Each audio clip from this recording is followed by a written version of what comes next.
Aquí está la revista de Latinarte, porque la actualidad cultural latinoamericana de Montreal está en todo su esplendor. Bienvenidos. El escritor de origen haitiano, Dany Laferrière, es el primer quebequense a entrar en la Academia Francesa.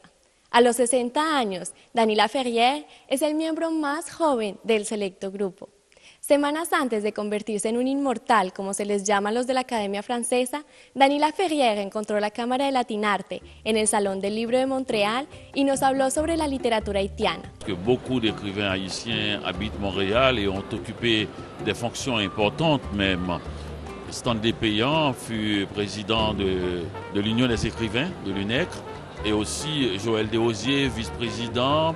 Et il y a plein d'écrivains haïtiens, les générations même, la génération de Haïti littéraire. C'est normal à ce qu'un jour Haïti devienne le pays invité au Salon du Livre de Montréal. Mais il y en a plein ici. Gary Victor est un écrivain de première grandeur.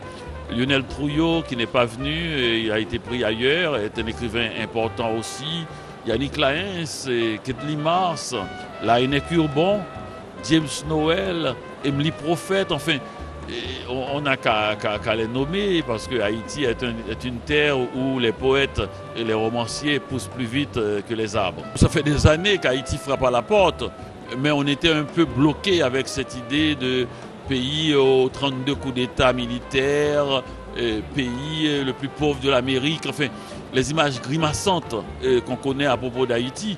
Et depuis le séisme, ce qui est étonnant, puisque le séisme a brisé la ville, on aurait dû continuer avec ce chapelet de misère. Et pourtant, on a recommencé à dire que c'était la perle des Antilles. Le tourisme recommence à fleurir. Et brusquement, disons, l'art haïtien commence à être accepté. Mais déjà en Europe, il y avait quelques quand même frissons sur l'art haïtien. Et aux États-Unis aussi, dans les années 60, il y avait des frissons sur la peinture haïtienne, la musique haïtienne, mais cette fois-ci, on semble avoir, disons, un goût beaucoup plus pour la littérature et les lettres haïtiennes. El gran maestro de las artes visuales, René Degouin, recibió la Cámara de Latinarte. Este continentalista, para quien las fronteras de América no existen, nos habló de su estadía en México que cambió su vida para siempre. El público puede apreciar el resultado de su reflexión artística y personal en la exposición Fleuve hasta el 23 de marzo. Esta es una entrevista con un latino amigo, pero sobre todo con uno de los más grandes artistas quebequenses. Monsieur Degouin, bienvenue à la revista de Latinarte. C'est un honneur énorme de vous avoir parmi nous avec le public latino-américain. Monsieur Degouin, dans les années 1950, vous êtes parti à la Escuela de Pintura y Escultura Esmeralda au Mexique. Et vous avez plongé dans l'art précolombien, dans le muralisme mexicain. Comment ça se fait un jeune homme, 18 ans, au milieu des années 50, choisit le Mexique? Il me semble qu'à l'époque, ce n'était pas une destination trop connue des Québécois. J'étais fasciné par Gauguin, Paul Gauguin. Paul Gauguin, c'est Haïti, c'est la chaleur, c'est de l'exotisme, c'est le sud, mais... Après, je me suis intéressé au Mexique. J'ai été au consulat du Mexique à Montréal, qui venait d'ouvrir. On est en 53. Le consulat mexicain ouvre en 53. Et je vais au consulat, puis je demande à quel endroit je pourrais aller étudier au Mexique. Puis ils me disent, puis dans une petite ville. Tu sais, je connaissais pas rien du Mexique. Alors, je choisis Morelia, à Michoacán. Une ville avec une tradition culturelle énorme. Oui, puis l'artiste, c'est Alfredo Salcé. Alors, je m'inscris, j'envoie ma cotisation, je m'inscris à l'université de Morelia, à Michoacán. Et je prépare mon voyage plusieurs mois, puis là, je pars. Alors, je suis parti vraiment, c'était ce qu'on appelle la traversée de l'Amérique. La traversée de l'Amérique, c'est partir d'un petit village, la Longue Pointe, le long du fleuve, où j'avais jamais vu une autre culture. Je n'étais jamais sorti de l'étranger, mais j'ai toujours eu le désir de partir parce que moi, sur le bord du fleuve, je vois passer les bateaux dans tout mon enfant et tous les bateaux sont étrangers. Alors, ils s'en vont ailleurs. Ils s'en vont ailleurs. C'est une voie, c'est pour ça que ça s'appelle l'exposition fleuve ici. Mais l'idée du Mexique, c'était le pays le plus près où on pouvait y aller par autobus.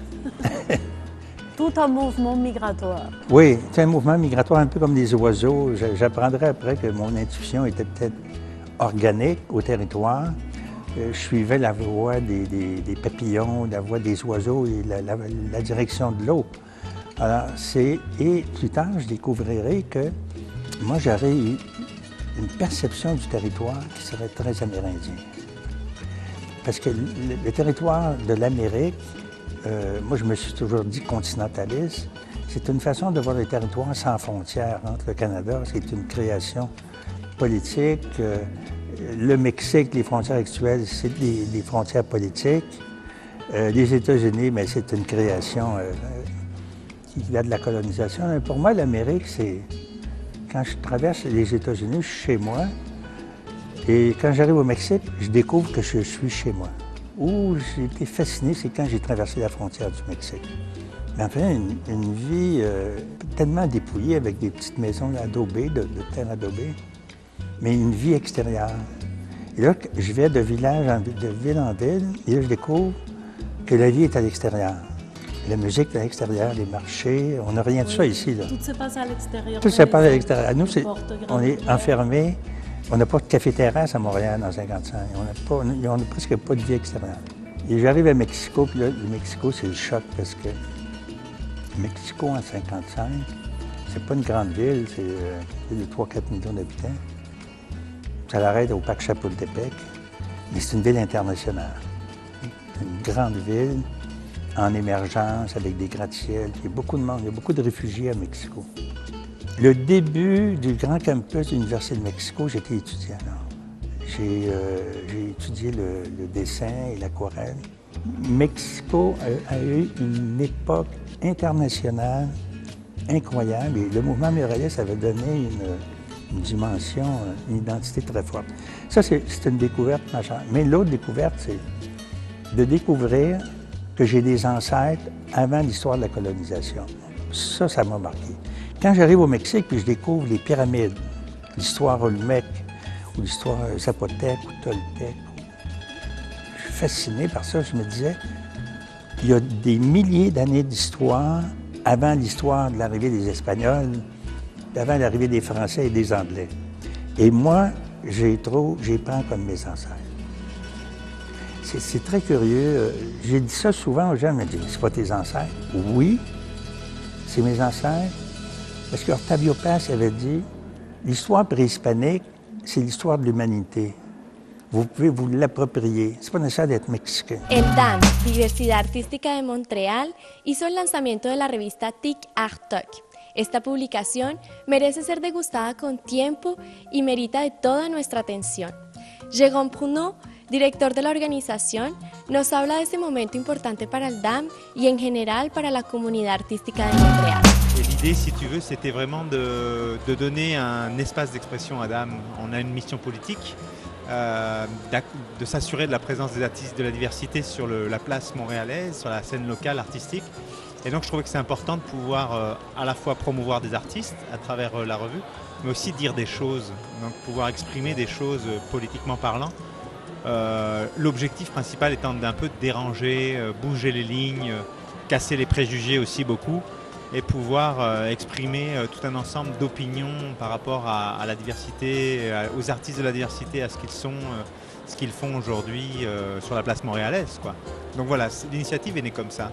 Et puis j'ai construit un comité de rédaction avec des artistes, des travailleurs culturels, des universitaires. J'ai eu la chance d'être universitaire moi-même, donc je suis allé chercher des alliés dans les universités, à l'UQAM et à l'UDM. Et puis ce qui a permis d'avoir un comité de rédaction d'une quinzaine de personnes assez élargi pour réfléchir à comment amener numéro par numéro, thématique par thématique. La revue est thématisée, donc le premier numéro c'est diversité culturelle et culture de la diversité, là déjà pour déranger. Le deuxième numéro qui sortira au mois de mai, ce sera artistes indisciplinés, beaucoup de choses à dire aussi. Et c'est ça, et au fur et à mesure des comités de rédaction, on a cherché des auteurs, on a cherché des artistes, on a fait appel au réseau, et puis voilà, c'est né comme ça. L'idée de le faire sur 6 mois, c'est qu'on voulait faire une belle revue. Et je crois que c'est une belle revue, tu vois, un beau papier, c'est une revue très agréable, c'est un bel objet. Ce qui a amené beaucoup de gens d'ailleurs à me dire qu'on était fous de faire du papier à l'heure du numérique, mais justement, je pense que quand on a un bel objet, on prend le temps de le regarder. Puis ça, c'est une revue qui, comme tu le dis, a plusieurs niveaux de lecture. des articles de fond, mais aussi des articles beaucoup plus légers, ce qui permet de se l'approprier à travers le temps. Tu vois, c'est les gens vont la lire justement, ils vont prendre le temps de la lire. Ils vont pas la mettre à la poubelle, ils vont la déposer chez eux, dans un coup dans la chambre, un coup dans le salon, un coup dans la cuisine. Et donc ils vont la déguster petit bout par petit bout. Et puis pour prolonger justement le temps jusqu'à la sortie du numéro 2, on a mis en place une plateforme aussi numérique, ticartoc.com, où là on va justement mettre un article de temps en temps, parce qu'elle ne sera pas en ligne la revue. C'est ça l'idée, c'est de la faire déguster là aussi aux gens qui aiment le web. On va leur donner, mais petit bout par petit bout. El quinto aniversario del Festival de Latinarte fue todo un éxito. Una de las actividades preferidas por el público fue la experiencia de la exposición sobre la historia. El diseñador Luis Angarita, quien creó esta experiencia de la exposición Usted hace parte de la historia, nos habla de este concepto innovador. La experiencia de la exposición nace básicamente de una invitación que me hace Águila Sierra de Latinarte a pensar cómo podría ser un proyecto de exponer el concepto de la latinidad dentro del Centro de Historia de Montreal. El mayor reto a superar en la exposición creo que fueron como 50.000 retos. El primero, económico, el presupuesto que teníamos para hacerla. El segundo, había un concepto visual ya desarrollado en términos de video y de fotografía por un estudio de comunicación. El tercero, teníamos un contexto que era el Centro de Historia de Montreal y teníamos que gestar algo que estuviera en línea dentro del centro. Y el cuarto, hacerla que fuera o que tuviera un toque latino, que cuando la gente la viera sintiera que realmente estaba en una exposición de latinos. Entonces creo que esas cuatro cosas lo que nos llevaron fue a pensar mucho en los clichés tradicionales de qué son y quiénes somos los latinos, en el color, en un poco la redundancia, en un poco la juxtaposición de imágenes, editar todas las imágenes que había hecho el estudio de fotografía de una forma en que cada una tenía un color relacionado con el país. Entonces si uno veía Brasil estaban las fotos azules, verdes y amarillas, si uno veía una imagen de una persona de Perú estaban las fotos rojas y blancas, o si veías una imagen de una foto de Colombia estaban las imágenes en amarillo, azul y rojo. Era una forma de representarlo y aparte de eso de generar una gran cantidad de colorido, un poco que se generara una juxtaposición y que pudiera eso integrarse en la exposición permanente que tiene el Centro de Historia de Montreal. A través de la exposición había muchos objetos, pero no había un objeto que reuniera todo lo que significamos los latinos, y a través de la lengua pues yo le planteo a Latinarte la posibilidad de hacer un diseño de una lámpara que tenga todas las expresiones que normalmente los montrealeses repiten mucho de nosotros pero que no saben qué significan, como el ay caramba. Entonces tratar de hacer una recopilación de más o menos 150 frases que nos permitieran a nosotros mostrar un poquitico de nuestra cultura a través de esta imagen de lámpara de luz que reúne todo el concepto de la exposición. Fue una forma de expresar quiénes éramos a través de nuestra lengua, a través de complementando los objetos que están expuestos en ella. Los esperamos aquí en la revista de Latinarte, porque la actualidad cultural latinoamericana de Montreal no se detiene. No olviden enviarnos sus comentarios a info@latinarte.ca y sigan apoyando el talento latino.